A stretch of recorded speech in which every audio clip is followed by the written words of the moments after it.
पाठ मात्र दीर्घ श्वास करून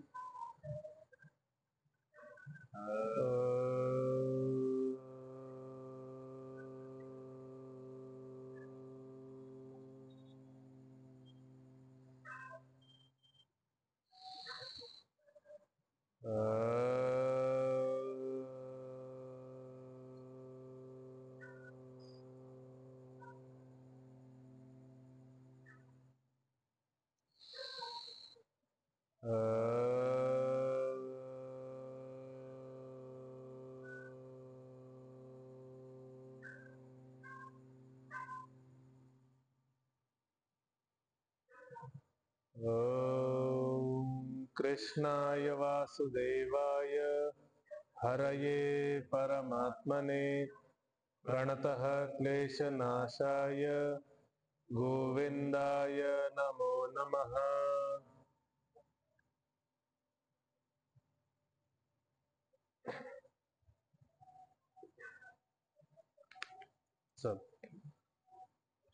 सुरुवातीपासून ओम श्री परमात्मने नमः।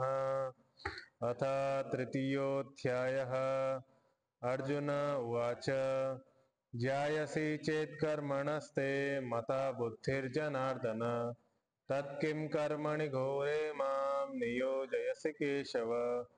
व्यामिश्रेणेव वाक्येन बुद्धिं मोहयसीव मे तदेकं वद निश्चित्य येन श्रेयोऽहमाप्नुयाम्। श्रीभगवानुवाच लोकेऽस्मिन् द्विविधा निष्ठा पुरा प्रोक्ता मया नघ। ज्ञानयोगेन साङ्ख्यानां कर्मयोगेन योगिनाम्। न कर्मणामनारम्भान् नैष्कर्म्यं पुरुषोऽश्नुते न च सन्न्यसनादेव सिद्धिं समधिगच्छति। न हि कश्चित् क्षणमपि जातु तिष्ठत्य कर्मकृत् कार्यते ह्यवशः कर्म सर्वः प्रकृतिजैर्गुणैः। कर्मेन्द्रियाणि संयम्य य आस्ते मनसा स्मरन् इन्द्रियार्थान् विमूढात्मा मिथ्याचारः स उच्यते। यस्त्रो इन्द्रियाणि मनसा नियम्यारभतेऽर्जुन कर्मेन्द्रियैः कर्मयोगम् असक्तः स विशिष्यते। नियतं कुरु कर्म त्वं कर्म ज्यायो ह्यकर्मणः शरीरयात्रापि च ते न प्रसिद्ध्येद कर्मणः। यज्ञार्थात् कर्मणोऽन्यत्र लोकोऽयं कर्मबन्धनः तदर्थं कर्म कौन्तेय मुक्तसंगः समाचर। 10वा श्लोक। सह यज्ञाः प्रजा सृष्ट्वा पुरोवाच प्रजापतिः अनेन प्रसविष्यत्वं ये एष वोस्तु इष्टकामधुक्। सह यज्ञ, यज्ञ म्हणजे यज्ञ सहित।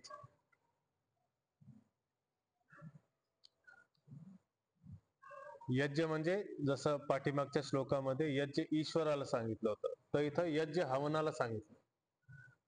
ठीक, दोन्ही अर्थ घेऊ शकतो आपण, हवन पण आणि ईश्वर पण। पण ह्या श्लोकामध्ये हवन अर्थ घेतला तर जास्त स्पष्ट होईल, अर्थ जास्त स्पष्ट होईल। सहयज्ञाः प्रजा, प्रजा जी आपली प्रजा आहे, मनुष्य नर नारी आणि सगळे। सृष्ट्वा, सृष्ट्वा मध्ये सृज धातू आहे। सृज सर्जन, सर्जन करण्यासाठी, उत्पन्न करण्यासाठी। तर यज्ञासोबत प्रजाला सृष्ट्वा बनवून, उत्पन्न करून। पुरोवाच, पुरा आणि उवाच दोन शब्द आहेत, पुरा आणि उवाच। जसं आधी पण आले की पुरा, पुरा म्हणजे पुरातन कालामध्ये। पुरातन कालामध्ये उवाच भूतकालची क्रिया आहे, म्हणलेलं आहे प्रजापतींनी। प्रजाला बनवून, यज्ञ सोबत प्रजाला सृष्टी उत्पन्न करून म्हणलेलं आहे। काय म्हणलंय की अनेन, ह्या यज्ञामधून, ह्या यज्ञाद्वारे, अनेन ह्या यज्ञाद्वारे प्रसविष्यध्वम, हे लोट लकारची क्रिया आहे की ह्या यज्ञाद्वारे तुम्ही वर्धन करा, अजून उत्पन्न करा। काय उत्पन्न करा? अन्न, आणि दुसरे दुसरे अन्न वगैरे उत्पन्न करा.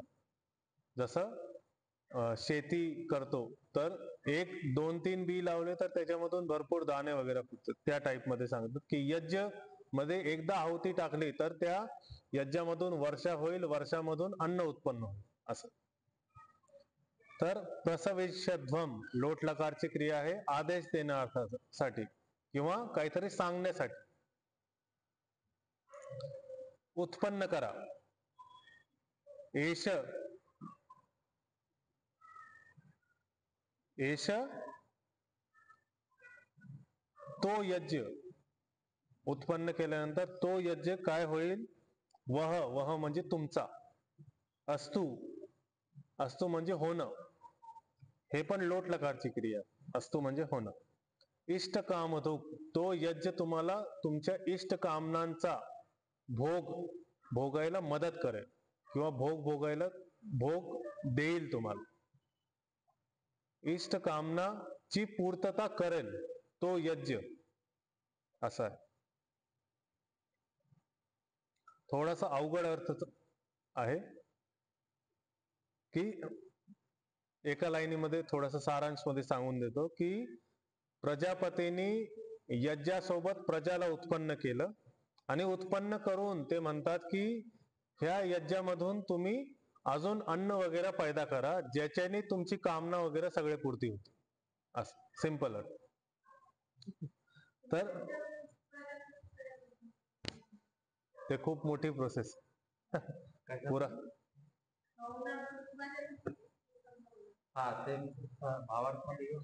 भावार्थमध्ये घेते.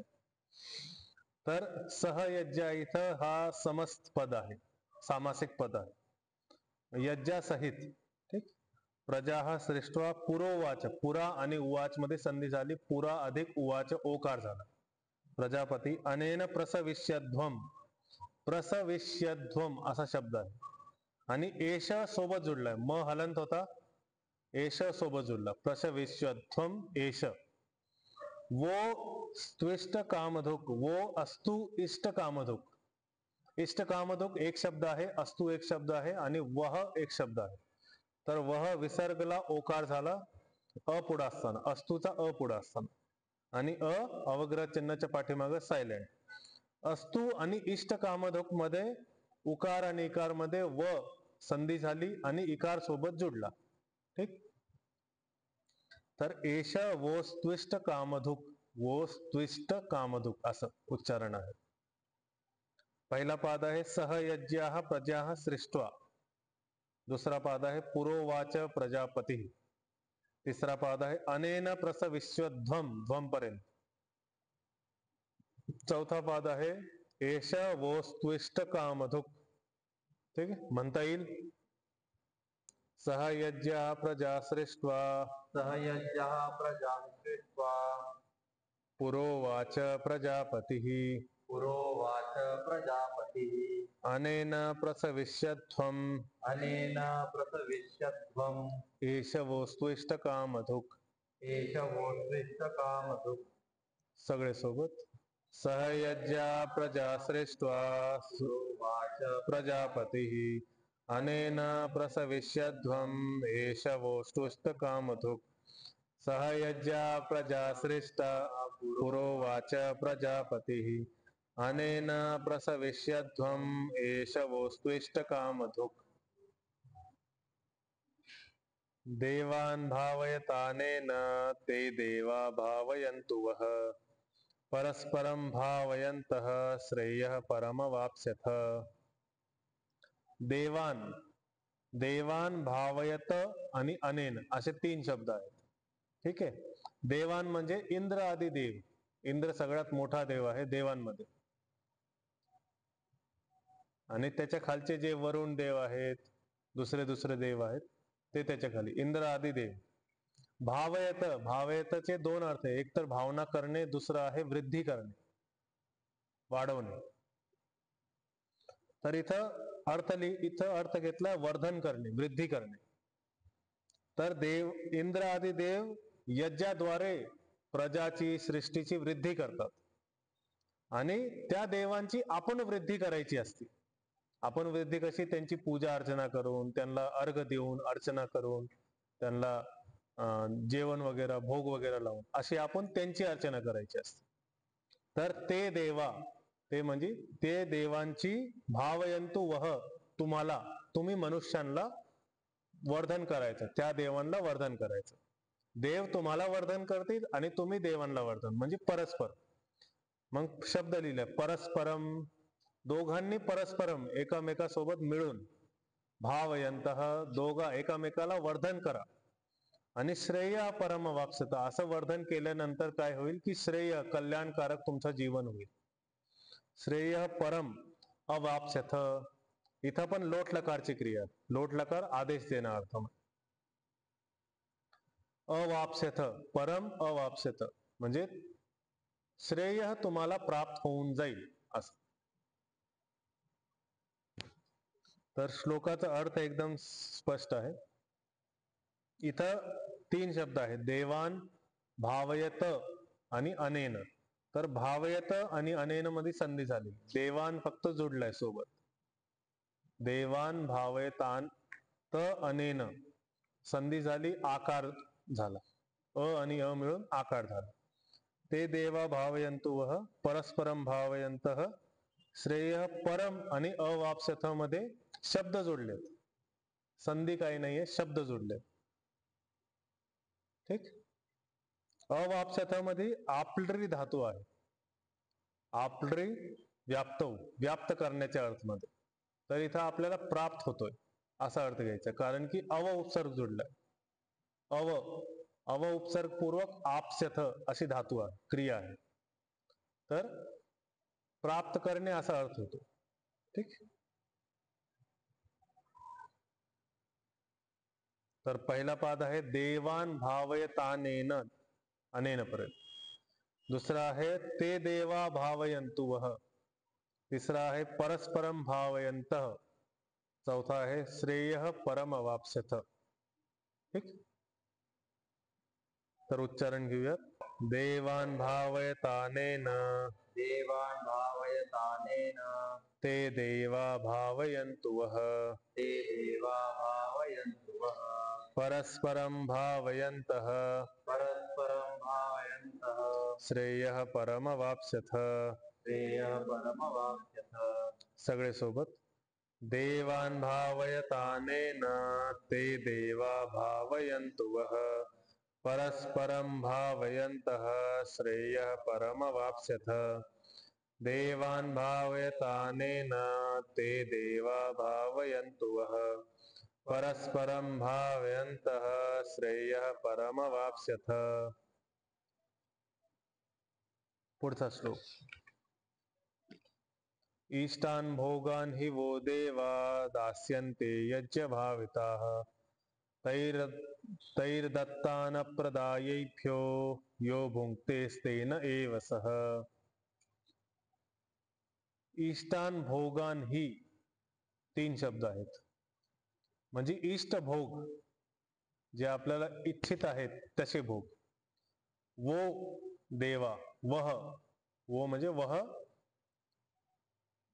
तुम्ही लोकांसाठी, देवा दास्यन्ते देतील, पुढं देवा देवजन देतील, यज्ञ भाविता जेव्हा यज्ञची भावना, जेव्हा यज्ञनी प्रजाचं वर्धन होईल, अन्नांचं वर्धन होईल, तेव्हा ते देव तुम्हाला इष्ट भोग देतील. पण तैर दत्त, पण त्यांना पण परत, जर तुम्ही त्यांच्या ऐवजी काहीतरी विपरीत काहीतरी रिस्पॉन्स मध्ये दिलं नाही, काही म्हणजे ते तुम्हाला देणारच आहेत, त्यांचं देणं कामच आहे, पण आपण पण त्यांना दिलं पाहिजे. तैर दत्तान, त्यांना आपण पण अप्रदाय, जर नाही आपण काही दिलं नाही त्यांना, आपण पण त्यांच्यासाठी अर्घ वगैरे लावलं नाही, त्यांची पूजा अर्चना केली नाही, त्यांना भोग पण ते 56 भोग जसं लावते ते टाईपचं काही केलं नाही, तर यो भुंगते, जो खातो, जो अन्न खातो, तो स्तेन एव सह, तो चोर आहे असं म्हणलंय. त्याच्यामुळे पूजा अर्चना करावीच लागते.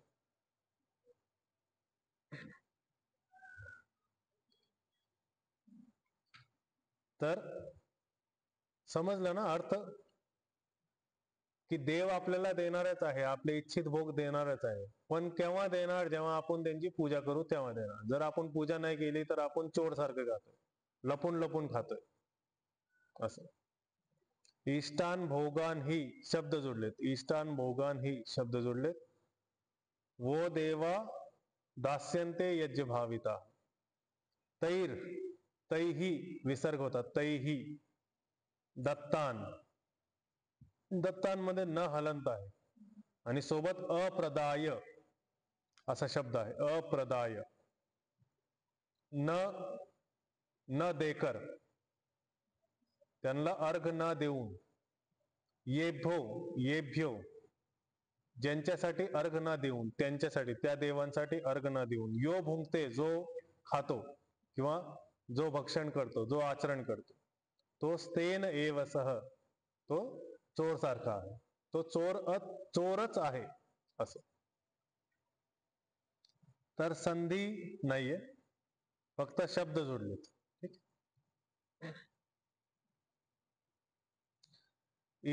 पहिला पाद आहे इष्टान भोगान ही वो देवा, देवापर्यंत. दुसरा पाद आहे दास्यन्ते यज्ञ भाविता. तिसरा पाद आहे तैर दत्तान अप्रदायेभ्यो, येभ्यो ऐकार आहे, प्रदायेभ्यो. यो भुंगते स्तेन एव सह. चौथा पाद. इथं भुंगते मध्ये एक धातू आहे भुज. भुज म्हणजे भोजन करणे, भोजन करणे किंवा भोग करणे, या दोन्ही अर्थामध्ये ती धातू आहे. आणि दास्यन्ते मध्ये दा धातू आहे, दा म्हणजे दान करणे. इथं प्रदाय आणि दत्तान ह्या दोघांमध्ये पण दा धातू आहे, दान करण्याच्या अर्थमध्ये. ठीक. चला उच्चारण घेऊयात. इष्टान भोगान हि वो देवा, ईशान भोगान हि वो देवा दास्यन्ते यज्ञ भाविताः, दास्यन्ते यज्ञ भाविता तैर्दत्तान प्रदायेभ्यो, तैर्दत्तानप्रदायेभ्यो यो भुंक्ते स्तेन एव सः. यो भुक्ते तेन एव सः. सगळे सोबत. इष्टान भोगान हि वो देवा दास्यन्ते यज्ञ भाविताः, तैर्दत्तान प्रदायेभ्यो यो भुंक्ते स्तेन एव सः. इष्टान भोगान हि वो देवा दास्यन्ते यज्ञ भाविताः, तैर्दत्तान प्रदायेभ्यो यो भुंक्ते स्तेन एव सः. अजून एक श्लोक घेऊयात, म्हणजे एक टॉपिक संपल आपला. 13वा श्लोक. यज्ञशिष्टासिन संतो मुच्यन्ते सर्व किल्बिषैः, भुंजते ते त्वघं पापा ये पचन्ते आत्मकारणात्. यज्ञशिष्ट, यज्ञ पासून उरलेलं, यज्ञ केल्यानंतर जे उरतंय त्याला जो खातोय. ठीक आहे. यज्ञ शेष आपण म्हणतो, की यज्ञ झाल्यानंतर सगळ्यांनी खाल्ल्यानंतर, देवांनी खाल्ल्यानंतर मग जे आपण खातोय. अशिनः, यज्ञशिष्ट अशिनः, खाल्ल्यानंतर. संतो, संतो मध्ये पण तेच अर्थ आहे, खाल्ल्यानंतर. मुच्यन्ते, काय होतं त्याला? मुच्यन्ते म्हणजे मोक्ष प्राप्त होतो. कशापासून मोक्ष प्राप्त होतो? सर्व पापांपासून, सर्व किल्बिष, किल्बिष म्हणजे पाप, सर्व पापांपासून तो मुक्त होऊन जातो. कोण मुक्त होतो? जो यज्ञ शेष खातो तो. ठीक आहे. आणि जो यज्ञ शेष खात नाही, ह्या दुसऱ्या पंक्तीमध्ये भुंजते ते त्वघं पाप, पापा म्हणजे पापी लोक, ते स्वतःसाठी जे खातेत, आत्मकारणात, जे आत्मकारणासाठी म्हणजे स्वतःसाठी बनवून कुणाला देत नाही, शेअर करत नाही, काही नाही. ना देवाला देतेत, ना दुसऱ्या मित्राला देतेत, ना आई वडिलांना देतेत, ना कुणा. जे स्वतःसाठी बनवून स्वतःला भोग लावतेत आणि स्वतःलाच खातेत, जेवण करते, तर ते पापचे भागीदारी असते. ते पापचे भागीदारी, ते पापी लोक असते. भुंजते म्हणजे खातेत, भुंजते ते म्हणजे ते लोक. तू अघम पाप, अघम म्हणजे पाप, पापा म्हणजे पापी लोक, जे पापी लोक स्वतःसाठी स्वयंच्या कारणासाठी ये पचंती खातेत, बनवतेत पण आणि खातेत पण, स्वतःसाठी बनवतेत आणि स्वतःसाठीच खातेत. आत्मकारणात ते पापी लोक असते असं सांगितलं. त्याच्यामुळं देवांना भोग लावून मग आपण जेवण करायला पाहिजे. आजकाल ती प्रथा थोडी थोडी सुटत चाललेली, पण ती करायला पाहिजे. तर इथं पापा शब्द आहे. आपण आपल्या दिनचर्यामध्ये पण वडिलांना पापा म्हणतो, ते पापा नाही म्हणायला पाहिजे. पापाचा अर्थ इथं पापी आहे आणि हे वेदांपासून घेतलेला शब्द आहे. ठीक आहे. भुंजते क्रिया आहे, ही लट लकारची क्रिया आहे, पण ही वेदांपासून घेतलेली क्रिया आहे. महर्षी वेदव्यासजींनी वेदांपासून घेतलेली क्रिया आहे, कारण की ही क्रिया अशा फॉर्म मध्ये कधीच नसते. तर ह्याचा फॉर्म वेदांपासून घेतला. तर भुंजतेमध्ये भुज धातू आहे. भुज भोजन करणे, भोगण्यासाठी. पचंतीमध्ये पच धातू आहे. पच एकतर पकवणे आणि एकतर खाणे, दोन अर्थ आहेत. मुच्यंतेमध्ये मुच धातू आहे. मुच एकतर मोक्षणे, मोक्षण करणे, मुक्त करणे, आणि मुच मोच लागणे, जसं आपल्याला पाय मुळगळतो मोच लागतो तसं. आणि इथं आहे यज्ञशिष्ट अशिनः, अशिनः मध्ये अश धातू आहे. अश भोजने, भोजने म्हणजे खाणे. ठीक. तर तीन वेगळे वेगळे धातू आहे फक्त खाण्यासाठी. अश धातू आहे, भुज धातू आहे आणि पच धातू आहे फक्त खाण्यासाठी. एवढी ब्रॉड आपली संस्कृती आहे, आपला संस्कृत विषय आहे. ठीक आहे. तर संधी बघूयात. यज्ञशिष्ट अशिनः, दोन शब्द आहेत, यज्ञशिष्टा आणि अशिनः. संधी झाली, आकार झाला. ठीक आहे. यज्ञशिष्ट अशिनः. संतः, संत होतं, विसर्ग होता, पण म पुढं असल्यामुळं विसर्गला ओकार झाला. मुच्यंते सर्व किल्बिषयी. भुंजते ते त्वघम, तू आणि अघम. ठीक आहे. तू आणि अघम मध्ये वकार संधी झाली. ये पचंती आत्मकारणात, पचंतीचा इकार आणि आत्मकारणाचा आकार मध्ये संधी झाली य. पचंती आत्मकारणात. आपण तसंच म्हणूयात, पचंती आणि आत्मकारण. ठीक, म्हणजे सोपं जाईल. तर पहिला पाद आहे यज्ञशिष्ट, यज्ञशिष्टासिनः संतो. संतो पर्यंत पहिला पाद. मुच्यंते सर्व किल्बिषयी दुसरा पाद. भुंजते ते त्वघम पापा, पापापर्यंत तिसरा पाद. ये पचंती आत्मकारणात चौथा पाद. ठीक. यज्ञशिष्टासिनः संतो, यज्ञशिष्टाशिनः सन्तो, मुच्यन्ते सर्व किल्बिषैः, मुच्यन्ते सर्वकिल्बिषैः, भुंजते ते त्वघम पापा, भुञ्जते ते त्वगं पापा, ये पचन्ते आत्मकारणात. ये पचन्त्यात्मकारणात्. सगळे सोबत. यज्ञशिष्टासिनः संतो, मुच्यन्ते सर्व किल्बिषैः, भुंजते ते त्वघम पापा, ये पचन्ते आत्मकारणात्. यज्ञशिष्टासिनः संतो, मुच्यन्ते सर्व किल्बिषैः, भुंजते ते त्वघम पापा, ये पचन्ते आत्मकारणात्. 4 श्लोक घेतलेत. आजचा एक टॉपिक आहे की व्यवहार तुमच्यामध्ये आणि परमात्मामध्ये आणि प्रकृतीमध्ये, हे जे 3 अनादी तत्व आहेत, यांच्यामधला तुमचा जो व्यवहार आहे, तो व्यवहार कसा पाहिजे. तर परमात्माने तर सांगितलं की मी इच्छा केली, मी इच्छा उत्पन्न केली आणि माझ्या इच्छानी प्रजापती उत्पन्न झाले. प्रजापतीमध्ये सगळे जीव, त्यांना मॅनेज करणारा, जेवढे पण आत्मा आहेत, जीव आत्मा आहेत, जेवढे पण असतील, बॅक्टेरिया, व्हायरस, मनुष्य, पाण्यामधले, हव्यामधले, जेवढे पण असतील, जमिनीवर, सगळ्यांच्या जीवला मॅनेज करणारा, सगळ्याच्या जीवात्माला मॅनेज करणारा प्रजापती. जसं गॉड फादर एक शब्द येतो, त्या टाईपचा ह्याचा अर्थ प्रजापती. ठीक आहे. आपले सगळ्यांचे पिता. पहिला कोण पुरुष असेल तर तो प्रजापती. तर सगळे आत्मांना मॅनेज करणारा प्रजापती. त्यांनी उत्पन्न केले सगळे प्रकारचे जीव, आणि उत्पन्न केल्याबरोबर ते काय म्हणले की आता तुम्हाला देवतांसोबत वर्ताव करायचा आहे. कसा वर्ताव करायचा की देवतांना पण तुम्हाला द्यायचंय आणि तुम्ही पण ते तर तुम्हाला देणारच, त्यांच्या नियमामध्ये ते बद्ध केलेलंच आहे, पण तुम्ही पण त्यांना द्या. काऊन की देवता हे कॉन्शियस नाही येत, ते फक्त काय करणार, ते त्यांच्या नियमाच्या अनुसार चालणार. पण मनुष्य एक मात्र असा आहे, जे प्राणी आहेत एक मात्र असे आहे पृथ्वी तळावर, ते काय करणार, ते कर्म करणार. कशाने? माइंडने.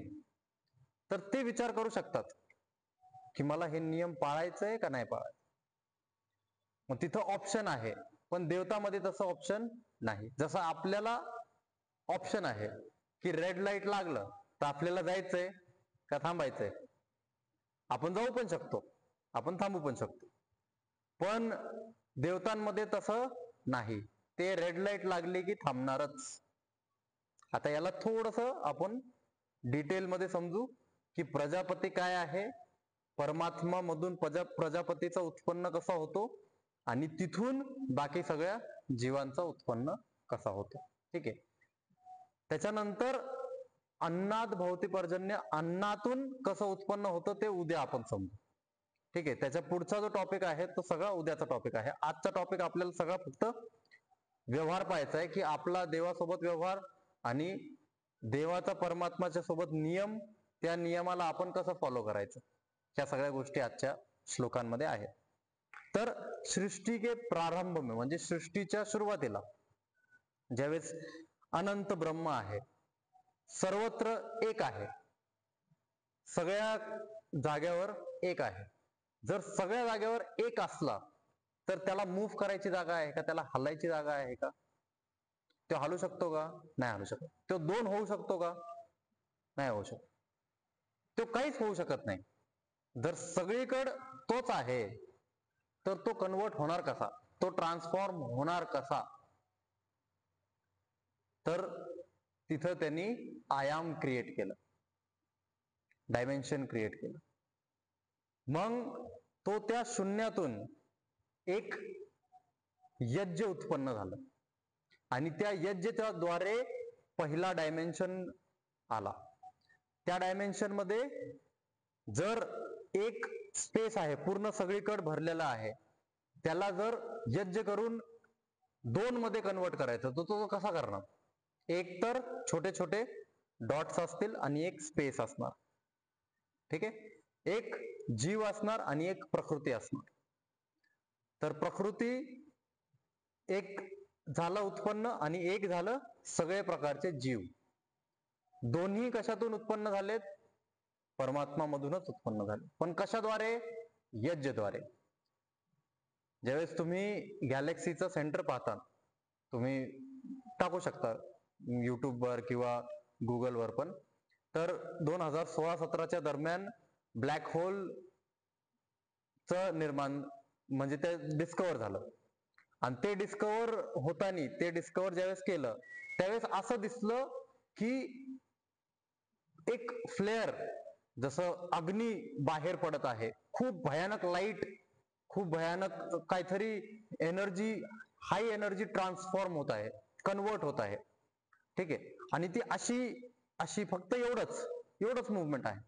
तर हा जो प्रोसेस आहे, हा पूर्ण प्रोसेस आहे झिरो डायमेन्शन मधून फर्स्ट डायमेन्शन मध्ये एंटर व्हायचं. जर सर्वत्र एकच एनर्जी आहे, त्याला जर यायचंय बाहेर, दोन करायचंय किंवा सृष्टीचं निर्माण करायचं, तर त्याला दोन होणं गरजेचं आहे. आणि ते दोन कशामध्ये उत्पन्न झालं, एक झालं जीव आणि एक निर्जीव. जे निर्जीव होतं ते सगळं प्रकृती आहे. त्याच्यामध्ये जसे जसे पुढे ट्रान्सफॉर्मेशन होतील एनर्जीचे, तसे तसे जे जे कॅटलिस्ट त्या एनर्जीला जोडणार, त्या एलिमेंट्सला जोडणार, त्या तत्वांना जे जोडणार, ते सगळे देवी देवता झाले. आता देवीच्या वेगळे ट्रेट्स आहेत, प्रॉपर्टीज आहेत, आणि देवतांचे वेगळे प्रॉपर्टीज आहेत. जेवढे पण देवता आहेत सगळ्यांची प्रॉपर्टी आहे की दोन एलिमेंट्सला जोडणं, ही त्यांची देवतांची प्रॉपर्टी आहे. आणि देवींची प्रॉपर्टी काय आहे, ते जोडल्यानंतर त्याला उत्पन्न करणं. म्हणजे एक नवीन क्रिएशन करणं. एक तर फक्त जोडून ठेवलं तर हे दोन गोष्टी जुडल्यात, आता हे दोन गोष्टींची एक प्रॉपर्टी तयार झाली. ठीक आहे, ही एक आहे.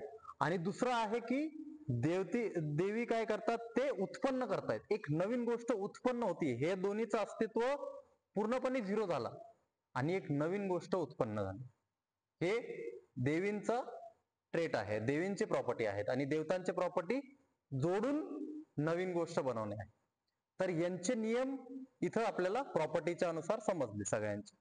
ठीक आहे. आणि जे पण जीव आहेत, हे सगळे जीव जे आहेत ते प्रजापतीच्या अंडर, म्हणजे प्रजापतींनी त्या जीवांचे सगळ्यांचे नियम बनवले की तुम्ही ह्या प्रकारे काम, तुमचं ह्या प्रकारे असणार सगळं व्यवहार. तर तुमच्यामध्ये स्वभाव काय आहे, तुमची एक सत्ता असणार, इंडिव्हिज्युअल आयडेंटिटी असणार तुमची सगळ्यांची. त्या इंडिव्हिज्युअल आयडेंटिटी सोबत तुमचं ज्ञान अर्जित करायची तुमच्यामध्ये क्षमता असणार. ठीक आहे, चित्त ज्याला आपण म्हणतो. आणि तुमचा खरा स्वभाव जो आहे तो आनंदाचा स्वभाव असणार. तर जसं जसं तुम्ही दुसऱ्या एलिमेंट सोबत जुडता, तुम्हाला तिथून आनंद, सुख, खुशी प्राप्त होत राहील. पण त्याच्या बदलेमध्ये तुम्हाला त्यांना परत जोडण्यासाठी त्यांना ज्या गोष्टी लागतात त्या द्याव्या लागतील. जर नाही दिल्या तर ते परत जोडणार नाही.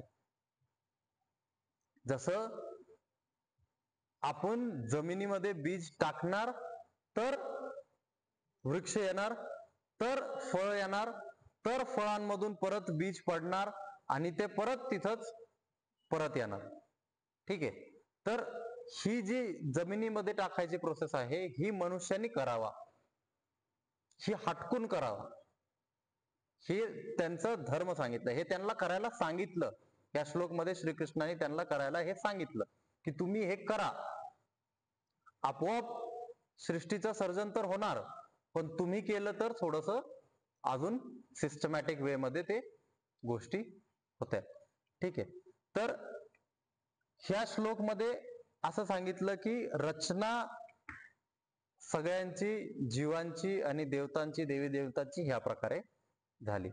आणि पुढच्या याच्यामध्ये की ज्यावेळेस पण आपण एखादी गोष्ट त्यामध्ये टाकणार, ज्यावेळेस आपण दोन गोष्टींना जोडण्यासाठी, जसं बीज आणि पृथ्वी याला आपण जोडणार, याला एकत्र करणार, त्याच्यामध्ये पाणी टाकणार, त्याच्यामध्ये खाद्य टाकणार, ह्या सगळ्या गोष्टी ज्यावेळेस आपण टाकणार, हे टाकल्यानंतर पुढचं काम सगळं देवता देवींचं आहे, देवी देवतांचं आहे. तर हे सगळ्या गोष्टी आपण त्यांना जमा करून दिल्या. आता त्यांचं नियमानुसार ते त्यांचं काम करणार. त्या नियमामध्ये गोष्टी बसल्या तर तो झाड मोठा होणार, त्या नियमामध्ये त्या गोष्टी नाही बसल्या तर ते झाड मोठं नाही होणार. ते नियम पण कोणी लिहून दिले? सगळे वेदमध्ये, सगळे उपनिषदमध्ये सांगितलेले आहे की ह्या प्रकारे पुढे येईल. ते ह्या प्रकारे तुम्ही अशा स्टेप वाईज गोष्टी केल्या तर त्यांनी देवी देवता प्रसन्न होतात आणि त्यांनी तुम्हाला अन्न प्रदान होतं, त्यांनी तुम्हाला खायला चांगलं भेटतं. हे सगळ्या गोष्टी पुढं एक एक स्टेप करून सांगितलं. पण इथं आपण एवढंच समजणार की त्यांच्यामध्ये आणि आपल्यामध्ये व्यवहार पाहिजे. ते जर आपल्याला देतायत तर आपण पण त्यांना दिलं पाहिजे, आपण पण त्या सगळ्या गोष्टी तिथं अवेलेबल केल्या पाहिजे. अग्नी तिथं प्रज्वलित होणार का नाही होणार तो विषय अग्नीचा राहिला. पण तिथं सुखी गवत, कोरडी गवत, लाकडं, कोरडे जर ओले असले तर अग्नी प्रज्वलित होईल, नाही होणार. तर हे काम कोणाचं आहे? हे आपलं काम. त्याच्यानंतर त्याच्यामध्ये तूप टाकणं, त्याच्यामध्ये काही असे तत्व टाकणं जेणेकरून अग्नी प्रज्वलित होईल. मग अग्नी देवता कुठून उत्पन्न होत आहेत? ह्या सगळ्या गोष्टी सोबत आल्यानंतर मग आपण एक चिंगारी सोडतो, मग आपण एक छोटासा स्पार्क सोडतो, तेव्हा जाऊन पूर्ण अग्नी उत्पन्न होते. तसंच शरीरामध्ये पण आहे. पाण्याची गरज आहे शरीरामध्ये, अन्नाची गरज आहे शरीरामध्ये, ऑक्सिजनची गरज आहे शरीरामध्ये, वेगळ्या वेगळ्या गोष्टींची गरज आहे शरीराला, मनाला वेगळ्या वेगळ्या गोष्टींची गरज आहे. त्या सगळ्या गोष्टी जर आपण दिल्या तर ते बरोबर चालणार. आपल्यामध्ये पण ते देवता आहेत, बाहेर पण ते देवता आहेत, ते देवता सर्वत्र आहेत. ते कशाने चालणार? त्यांना नियम मध्ये बद्ध केलेलं आहे, नियमाच्या पलीकडे ते जाणार नाही. आपण जर कितीही देवाचं नाव घेतलं, कितीही भक्ती केली आणि वरून उडी मारली बिल्डिंग वरून, तर आपण खाली पडल्यानंतर नियमानुसार आपला तिथं नाश होणारच. ठीक. ज्यावेळेस तुमचा कंट्रोल एवढा होतो की तुम्ही आजूबाजूच्या देवी देवतांवर कंट्रोल प्राप्त करता, तुम्ही ज्यावेळेस ईश्वरासोबत डायरेक्ट तुमचं कनेक्शन असतं आणि तुम्ही एकदम डीप मेडिटेटिव्ह स्टेट मध्ये ज्यावेळेस ह्या सगळ्या सिद्धी प्राप्त करता, त्यावेळेस देवी देवता तुम्हाला काहीही नियमच्या पलीकडे जातात.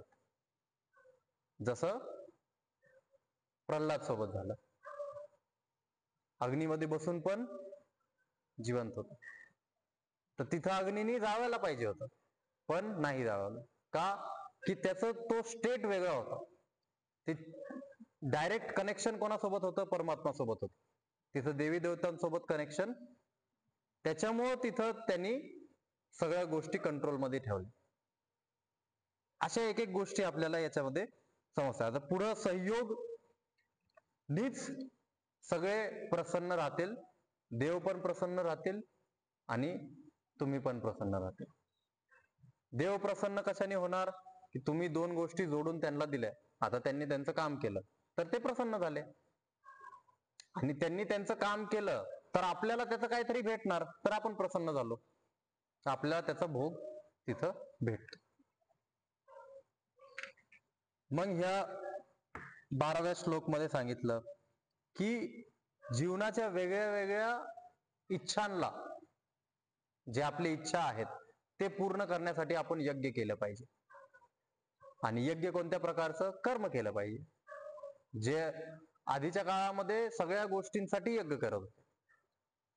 पुत्र पाहिजे तरी यज्ञ, पाऊस पाहिजे तरी यज्ञ, फसल चांगली पाहिजे तरी यज्ञ, सगळ्या गोष्टींसाठी यज्ञ करायचे. का? ही वेद मध्ये सांगितलंय की तुम्ही यज्ञ करा, तुम्हाला भेटेल. आणि यज्ञ करायचे, सगळ्या गोष्टी जुळून यायचे. जोवर सगळ्या गोष्टी जुळून येणार नाही तोवर पाऊस पडणार नाही. कितीही आभाळ आले, कितीही काही झालं तरी पाऊस पडण्यासाठी ज्या गोष्टी जुळून आल्या पाहिजे त्या गोष्टी जुळून तिथं आल्याच पाहिजे.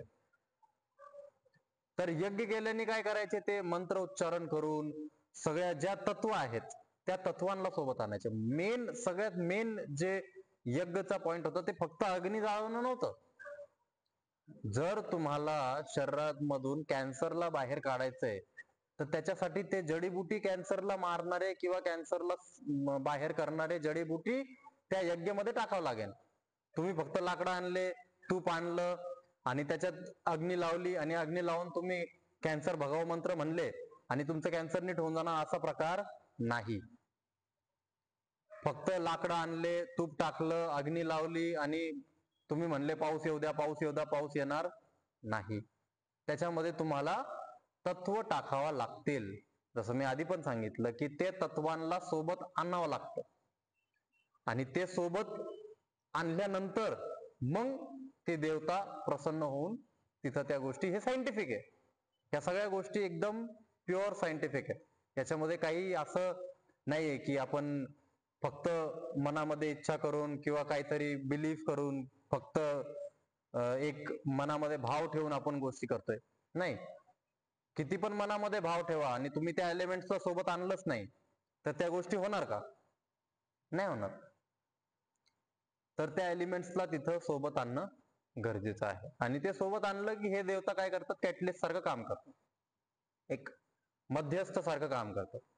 मध्यस्थ सारखं काम करतात, जोडून देतात आणि आपल्याला त्याचा रिझल्ट भेटतो. ठीक आहे. तर जे लोक असं न करता जे लोक भोग करतात त्यांना काय सांगितलं? चोर सांगितलं. कसा चोर झाला तो? चोर कोण असतो? बिना विचार नाही, इथं थोडस आपण याला कट करू. याला आपण न विचार करता घेणारा, न विचार करता फक्त घेणारा, देत काहीच नाही, असं जर आपण विचार केला तर ह्यामध्ये ज्या माणसाचा जो त्यांनी स्थापित केलंय, एका माणसाने एक गोष्ट हासिल केलेली त्याची मेहनतीने, तर त्याच्यासोबत त्या भोग सोबत कनेक्शन आहे. समजा मी खूप मेहनत करून पैसा कमवला, ठीक आहे, तो पैसा मी तिजोरीमध्ये ठेवला, तो पैसा, त्या पैशाचा माझ्यासोबत एक कनेक्शन आहे. तिथं लक्ष्मी देवी ही माझ्या आणि त्या पैशामध्ये कॅटलिस्ट आहे, त्याच्यामुळे तो पैसा माझ्याजवळ टिकलेला आहे. आता चोर काय करतोय, त्या लक्ष्मी देवीला खुश न करता, त्या लक्ष्मी देवीला प्रसन्न न करता तो ते पैसा घेतोय. तर ते जे मधलं कॅटलिस्ट आहे, ज्यांनी बॉन्ड बनवून ठेवलाय माझ्या आणि पैशाच्या मध्ये, ज्यांनी बॉन्ड बनवून ठेवलाय, ती लक्ष्मी देवी तिथं नाराज होणार, आणि ती नाराज झाली की तो पैसा त्याच्याकडेही टिकणार नाही, त्याच्याकडूनही ते कुठंतरी जाणार, किंवा त्याला त्या गोष्टीचा लाभ होणार नाही. का? की तिथं बॉन्डच तयार नाही झाला. आणि तीच गोष्ट जर मला त्या पैशाच्या ऐवजी मी अन्न घेतलं, जेवण घेतलं, तर मग लक्ष्मी देवी तिथं प्रसन्न होणार. कशी होणार? की मी होऊन तो बॉन्ड दुसऱ्याला दिलाय. माझा जो लक्ष्मी देवी सोबत बॉन्ड होता, तो बॉन्ड त्या पैशासोबत जो बॉन्ड होता, ते मी अन्न घेतलं आणि पैसा दिला, तर माझा आता बॉन्ड दुसऱ्या देवतासोबत कनेक्ट झाला, आणि ते लक्ष्मीचा बॉन्ड त्या मनुष्य ज्याने मला अन्न दिलं त्याच्यासोबत कनेक्ट झाला. तर हा व्यवहार एकदम क्लिअर झाला. असा व्यवहार करायला श्रीकृष्णांनी इथं सांगितलं. असे व्यवहार केल्याने आपल्याला चोर नाही म्हणता येणार. जो असा व्यवहार नाही करत तो चोर आहे. तर जे पॉलिटिशियन्स आहेत, पॉलिटिशियन्सनी, सरकारनी एक निधी आणला, तो निधी सोडला गेला कशासाठी? रस्ता बनवण्यासाठी. तर त्या पैशाचा आणि रस्त्याचा एक बॉन्ड क्रिएट झाला, बरोबर. आता तो पैसा रस्ता बनवण्याच्या ऐवजी पॉलिटिशियनच्या गाडी खरीदण्यात जातोय. तर बॉन्ड कशासोबत आहे? रस्त्यासोबत. नुकसान कशाचं होणार? रस्त्याचा, आणि त्यासोबत त्या व्यक्तीचा पण, त्या गाडीचा पण. त्या सगळ्या गोष्टी हळूहळू समोर येतात, त्या सगळ्या गोष्टी हळूहळू येतात. असा व्यवहार, एवढा क्लिअर व्यवहार श्रीकृष्णाने सांगितलाय की असा क्लिअर व्यवहार पाहिजे आपला. हे मी एक उदाहरण दिलं. याच्यामध्ये दुसरं उदाहरण आहे शरीराच्या विषयी. शरीर आपलं एक नियमबद्ध शरीर आहे. शरीरामध्ये आपण एवढी साखर टाकू शकतो, हा नियम आहे, ठीक आहे. सगळ्यांचं शरीर वेगळं आहे, त्याच्यामुळे सगळ्यांचे साखरेचे प्रमाण पण वेगळे आहे. आपण त्या प्रमाणापेक्षा वेगळं वरच साखर घेतली, जास्त साखर घेतली, किंवा आपण लिव्हरला आणि पॅन्क्रियासला, ज्यांचं साखरेला पचवायचं काम आहे, त्यांना त्रास जास्त दिला, त्यांना ऍक्टिव्हेट करण्यासाठी काही केलं नाही, तर तिथं बॉन्ड क्रिएट होईल का? नाही होणार. आणि बॉन्ड क्रिएट नाही झालं तर काय होणार? डायबिटीज होणार.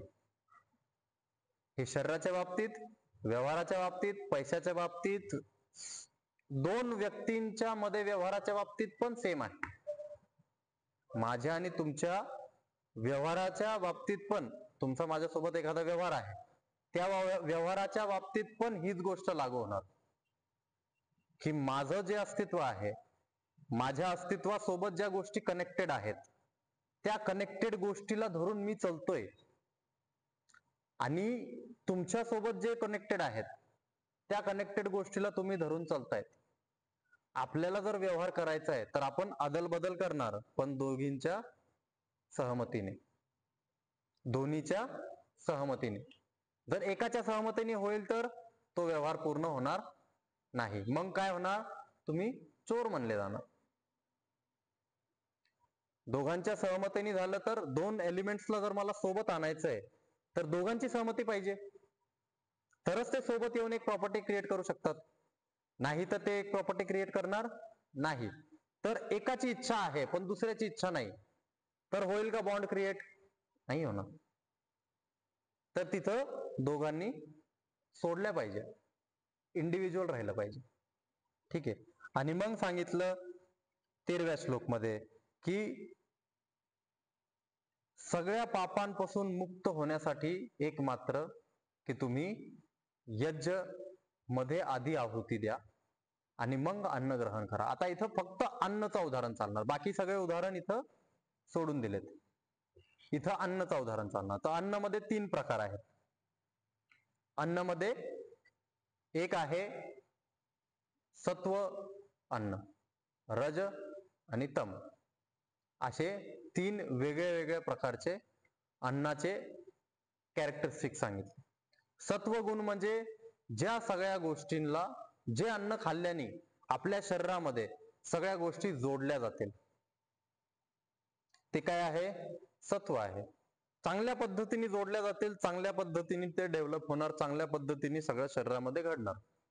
जे सोयीस्कर आहे आपल्या शरीरासाठी ते सगळं सत्व अन्न आहे.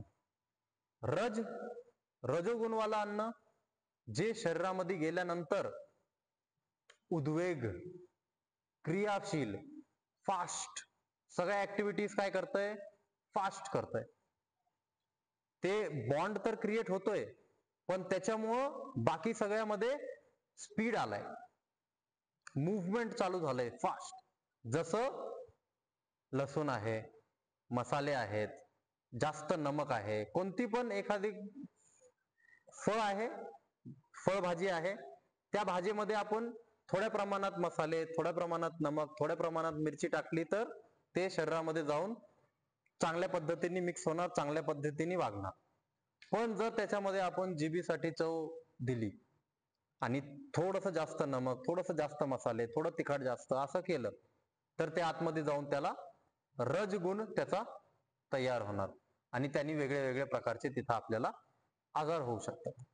आणि तिसरं आहे तमोगुणवाला अन्न. तमोगुणवाला अन्न काय करतं? डिस्ट्रॉय करतं. आतमध्ये गेल्यानंतर क्रिएट तर करणार, पण क्रिएट करण्यापेक्षा डिस्ट्रॉय करणार जास्त. म्हणजे समजा आपण प्रोटीन भरून भरून खातोय, पण आपण व्यायाम करत नाहीये, ठीक आहे, तर प्रोटीन खाल्ल्यानंतर मसल थोडेसे बिल्ड होणार, मान्य आहे, पण आपण व्यायाम करत नाही तर ते प्रोटीन काय करणार? अपचन करणार आणि पोटामध्ये गॅस तयार होणार, ब्लोटिंग होणार. ह्या सगळ्या तमोगुणचे म्हणजे डिस्ट्रक्शनचे सगळे प्रकार तिथं चालू होणार.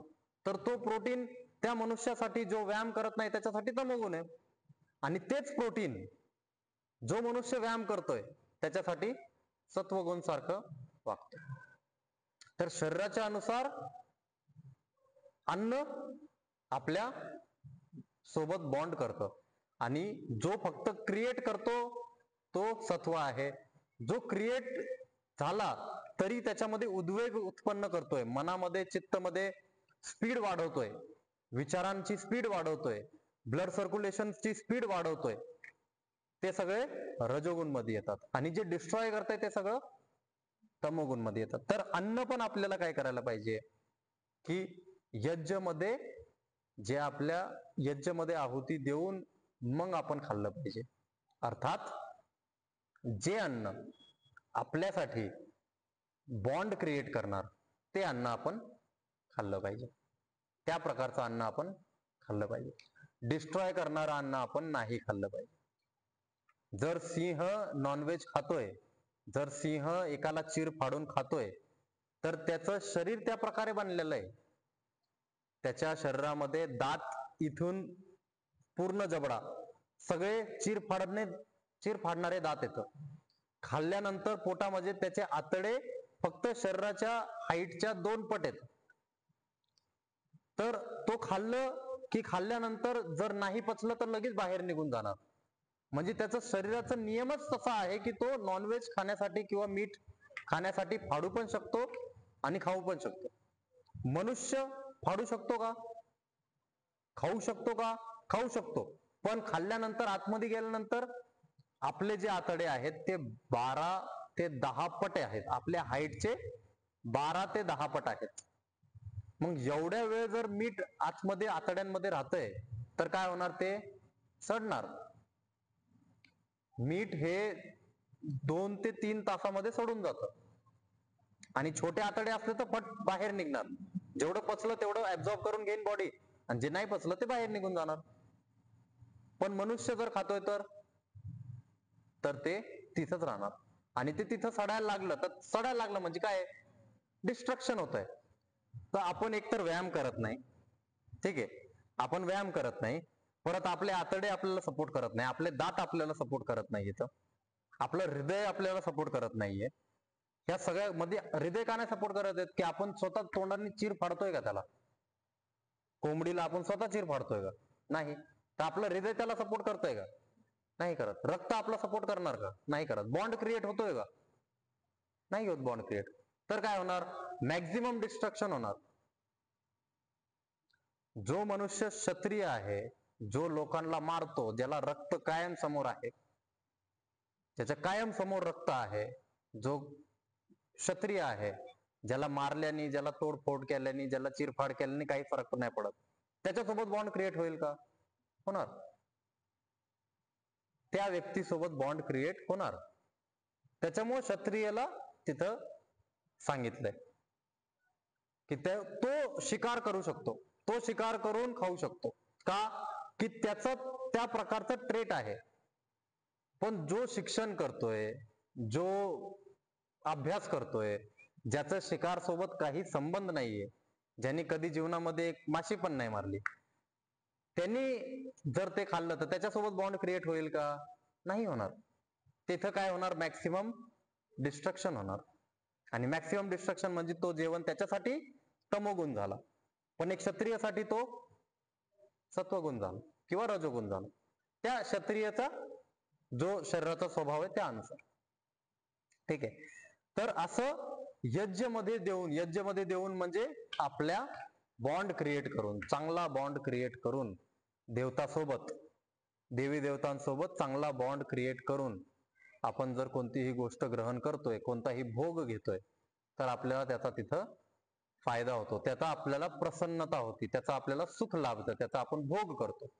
आणि नाही केलं तर नुकसान होतो, चोर म्हणले जातो आपण, किंवा आपल्या शरीराला, आपल्या अस्तित्वाला तिथं त्याचा नुकसान होतं, डिस्ट्रक्शन होतं.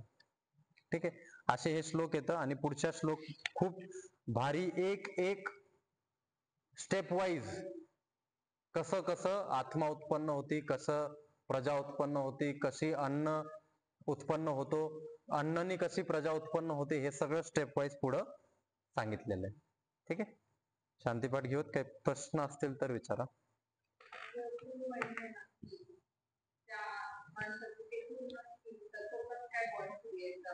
म्हणजे हा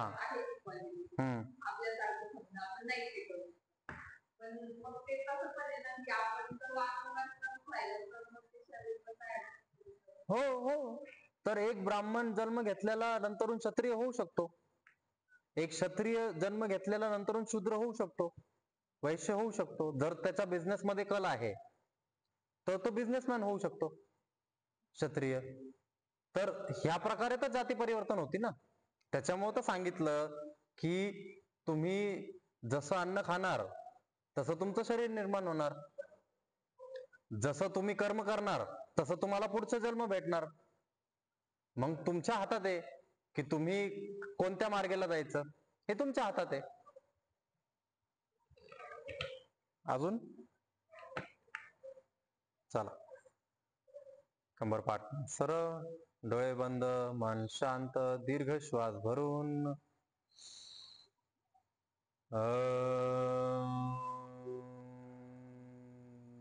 शांतिरंतरिक्षं शांति, पृथ्वी शांतिराप शांतिरौषधयः शांति, वनस्पतयः शांतिर्विश्वे देवा शांति, ब्रह्म शांति, सर्वं शांति, शांतिरेव शांति, सामा शांतिरेधि. ओम शांति शांति शांति.